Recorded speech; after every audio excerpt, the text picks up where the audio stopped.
So had that asked me, I would have said, before you praise this president for being pro-black, before you praise this president for caring about ethnic communities and marginalized populations, do your homework. Well, some of y'all didn't do your homework. They didn't do their homework. So let me tell you just a little bit of research, not just him personally, but also some of his policies. Perhaps before they went and sat at this table, they should have done their homework. Because if they had done their homework, they would have known that President Trump has ramped up mass incarceration by instructing Attorney General Jeff Sessions to revitalize the war on drugs. They would have known that of the 87 picks for federal judges, 85 have been white and just one has been black and one has been Hispanic. They would have known that President Trump supported the Department of Justice engaging in unlawful voter purges, making it difficult for blacks to go and vote. They would have known that Trump is ending protection for predatory lenders, which disproportionately harm black people. They would have known that he is ignoring the affordable housing crisis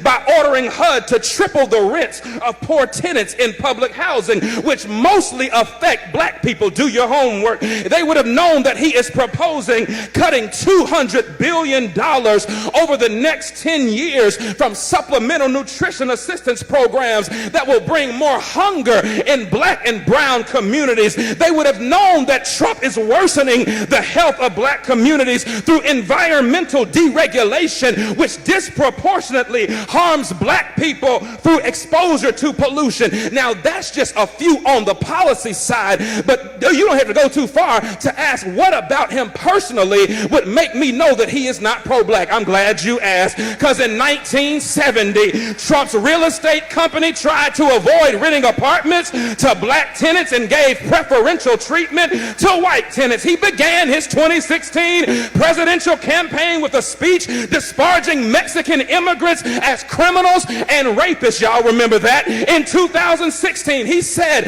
of people of color, you are living in poverty, your schools are no good, you have no jobs. Hold on, I'm a product of a HBCU and I'm a product of black school systems and black teachers. Don't you ever tell me that my black schools are... Hold on, I ain't done. He says you have no jobs, so what do you have to lose from electing me? In 2017, Trump said 15,000 recent immigrants from Haiti all have AIDS, and 40,000 Nigerians once seeing the United States would want to go back to their huts in Africa. He spent years suggesting that the nation's first black president was not a citizen of these United States. He called Puerto Ricans who's criticized his administration's response to Hurricane Maria. He called them politically motivated ingrates. Hold on, but he called those who marched beside white supremacists in Charlottesville, Virginia, he called them very fine people. He hired Steve Bannon, a white nationalist, as his chief strategist. He called Haiti and other African nations S-hole countries, and he's taking credit for an economy that has not been built on his administration, but was built on the backs of 8 years of hard work under the Obama administration.